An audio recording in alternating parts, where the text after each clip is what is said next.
Wow, everybody. Bombshell and a half, isn't it? We expected the news. We've been given the news. And there was one or two surprises in here. Welcome, everybody. 14 players, if you include the loans, have left Newcastle United Women. Welcome to the podcast. Joe is joining us very shortly to go over those players. There is one or two surprises in that list. And we'll come back and look at the squad after Joe has finished up talking about all the players. Take it away, Joe. Joe Kendra here. Look, the release list is out and there is many shocks. I thought this one would hurt a bit more this year, and surely enough, I think it has. We're going to start off with the two obvious ones, Rachel Furness and Grace Donnelly, who've made the list. Obviously, we already knew they were going. Grace Donnelly's been an amazing servant to the club, and Rachel Furness has had a fantastic season back home in black and white. Magical from both of them. Rachel has been an absolute unit this year for it in the 24-25 season in the Barclays Championship, and Grace has been an absolute stalwart for years as the captain, club captain. Phenomenal, both of them. We wish them both well. Now, I'm looking over, I've got the list just over here, and another one who we already pretty much knew about was Amy Andrews, and then also Hannah Greenwood. Amy Andrews, look, she's had a tough season for Newcastle. She started out quite well. I think a lot of fans agree that she sort of struggled to find her place correctly in the squad, not really getting a lot of goals this season for a position that she was hired for. Which obviously bodes against her. Now, we don't know whether this has been a club decision or Amy's decision, as Amy has stated that she wants to go and develop as a player, which we wish her nothing but the best. But I think that's another one that everyone kind of saw coming after she posted on social media a couple of weeks ago. And then, of course, Hannah Greenwood, who has been with this club, 3 years now, and she has been an absolute stalwart and an unsung hero, if you personally ask me. She's been so versatile, it's hard to put a position on her. I think the best position you could put on her is central defence midfield. Couple of goals under her belt. She has been fantastic. She has been a substitute. She has been a starting lineup player. She's been there for when players are injured. She is an absolute stalwart of this club, and I did not expect Hannah Greenwood to go. And it is one that hurts. And I think these four so far are four that will hurt a lot of fans already. And it gets worse. Now, everyone's probably seen the release list right now, and we're going to talk about three of the players who have been out on loan. Going to start off with Becky Ferguson, young forward. Yes, not a hell of a lot of experience on Newcastle's books in the last season or two, going out on loan to Middlesbrough. And having a great season there. I guess it's one where the management have sort of looked and just think that she isn't ready, and it would be better to get someone else on the books who is more prepared for the Barclays Championship going into next season. Very sad to see Fergie go. She has been an absolute favourite of ours. We then have Daisy Burt. And Daisy Burt is a massive shock. Me and Lee spoke about it very briefly before I started to record this video. She is one who was shocked because she is again a young player who's a great prospect. She's got an England cap on her record for the under-19s England side. She is an absolute future star, and I think that's very easy to see. So I would think that me and Lee agree on this one, that the club have shot themselves in the foot. A versatile player. She was taking penalties for Derby County this season, and she's pipped as a wing back, you know, like she's fantastic. I know Potsy's probably going to be very sad about that one. Then of course we've got Georgia Gibson, who this list hurts. Georgia Gibson, who again has been a phenomenal servant to the club, but I think this is one that many people could see of coming. There's been dibbles and dabbles. We didn't know if Georgia was going to stay last season, and anyways at the end, because she was debating about a teaching career, and then she stayed an extra season. She's ended up then going out on loan to Middlesbrough and playing great there, and even getting an international career on the go now. That's probably a very deciding factor for this, is Georgia has a great international career so far with the United Arab Emirates, and why would she want to drop that? To keep that up, she needs regular game time. So she's probably not going to get that in Newcastle. She knows that. The club knows that. She doesn't want to sit on the bench and potentially lose that international position, which is doing so well for. So I think it's a really correct choice from Georgia to move on. We will be sad to see her go. Bloody hell, she's scored at just about every single match at St James's Park. She has been Georgia, the Gallagher Gibson. Many are going to miss her. Now, again, your tissues are probably already starting to run a bit dry at this point. Some of these players who we've mentioned we could never see going. Add Sophie Haywood to the list, another one who I think people kind of predicted to go. She hasn't had the most outstanding season on Tyneside with Newcastle. However, she's been slightly impactful at times.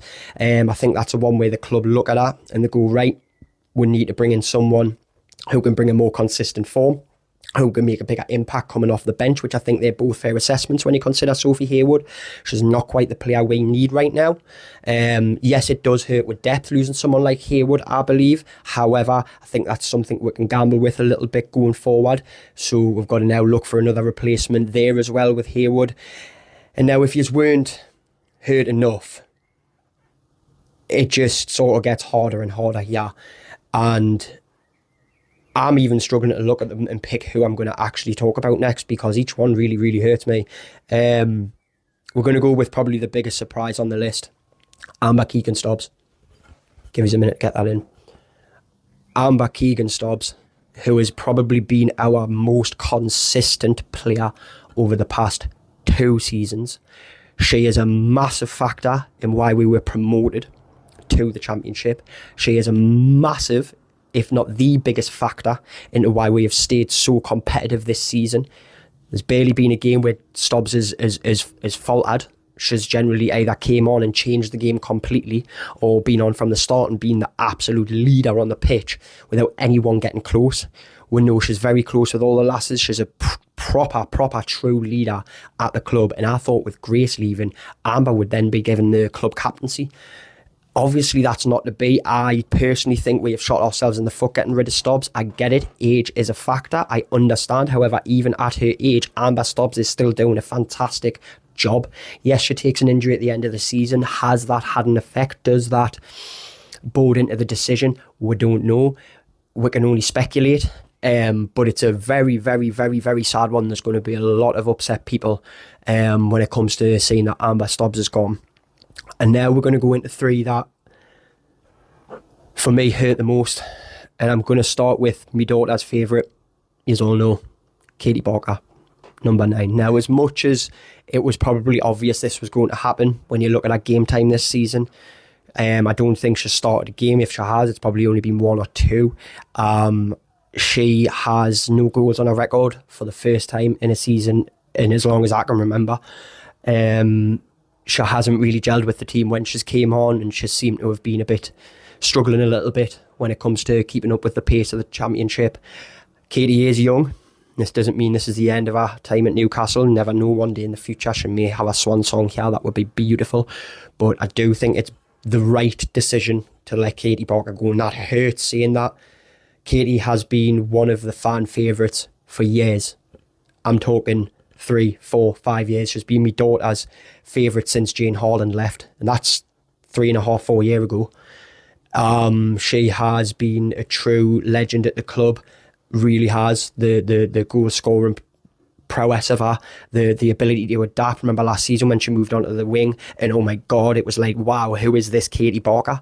It's a brand new player. She's playing the best football she'd ever played, but sadly it hasn't been able to continue this season, and we have seen Katie Barker leave. Devastated, genuinely devastated, and I think many people will be. Again, wish all of these players well, and Katie, thank you so much. I'm going to pick the one out of these which I think's the lesser of 2 evils for me to talk about, in Olivia Watt. Liv is a belt. You know how much I go on about Olivia Watt and how much I praise her, how much I talk about her. I thought Olivia Watt was a player who would stay and she would have a phenomenal future at Newcastle, that she would go into it and grow and develop as a player. Injury has set her back this season in a heavy way, a really heavy way. And it's come towards the end of the season now and she hasn't been able to stay on with the team. Really sad to see. She's been brilliant on the wing back roles that she plays. A really good forward playing player as well. She's always pushing attacks. She's always pinging crosses in. Her crosses are great. Her link ups with the team are phenomenal. Her partnerships with the likes of Potsy. Her partnerships in the middle with the likes of Amber, Emma Kelly. She is phenomenal, and I'm gutted. Another one where I think the club has shot themselves in the foot. Really sad to see Olivia Watt go, and that's a big gap to fill. And here we are at the last one, and the one that hurts probably the most for me. I might even get a little bit emotional talking about this, and you know what, it is what it is, but Jodie Bartle, gone. I think we knew. It doesn't matter how long I could have known for or couldn't have known for. Jodie Bartle has left Newcastle United officially. I think everyone thought it was coming, and look, game time, yes, she hasn't had a hell of a lot of game time on her record here at Newcastle United, but even in that game time that she has had, she's shined, and she's been a great force, and she's been a genuine leader, but more than that, she's been an absolute morale booster and a wonderful soul to have around at this club for players and for fans. She has been a true fan favourite. She's been a true player favourite. So many of the players speak the most high of Jodie Bartle. Football shirt Saturdays, you know, she brought the community and the players closer together, the team and the fans closer together. Everything she'd done, it was amazing at the club, and she's been such a good-hearted soul to have here at Newcastle United. I think a lot of people will be absolutely devastated to see Jodie go. Certainly be one of the ones that hurts most in this list for many people. A left back, obviously, would she have got a position back straight away, or would she have got a position back when you know she's going against someone like Demi Stokes? Probably not, I admit that. It was hard for her to find her way back last season when she came back from injury. But as much as I want to say I wish she could have stayed, I get it and I understand. I say it, football's hard, but I have nothing but love, respect and admiration for Jodie Bartle, and I thank her so much. I truly stand and say that without Jodie Bartle, I probably wouldn't be in the position I am right now, because she helped so much last season. She helped so much earlier this year with my struggles, and so did all of these players, all of them. Thank you very much, Joe. And you've also got to remember, from this list that isn't included is the two players that were originally on loan, which is Izzy Sibley, who returns back to Crystal Palace, and Poppy Pritchard, who's returned back to Manchester City. She's already played in the Sevens tournament already for Man City, so the impact is even harder on the Newcastle United squad. We will take a look at that squad, as I mentioned at the top of this podcast. However, I did want to mention one or two surprises in that list, which the biggest one for me is Amber Keegan-Stobbs. I thought she would be given another year, considering she's just bought a house very close to myself. That's probably the biggest one for me. Of course, a few of the loans are in that list. They've been let go. We also knew about Hannah Greenwood, Grace Donnelly and Rachel Furness. Rachel Furness was debating on accepting an offer or not from the club to be part of the coaching team. But it's a list, and it's always a sad time of the year because a lot of the girls have an affiliation with fans. We also see a lot of the family members also in the stands at home and away games, and it's always that time of the year where it's never a nice moment. And of course, Becky's gone on to say it, especially tributes to the likes of Katie Barker, Georgia Gibson, Grace Donnelly, and Amber Keegan-Stobbs, and to name a few, and thanked all the players. And it's from a heavy heart that unfortunately Newcastle United do have to go on to that next stage, which leaves us onto the squad. And I want to put a graphic up for you, because this is all that we've got left. It's very thin.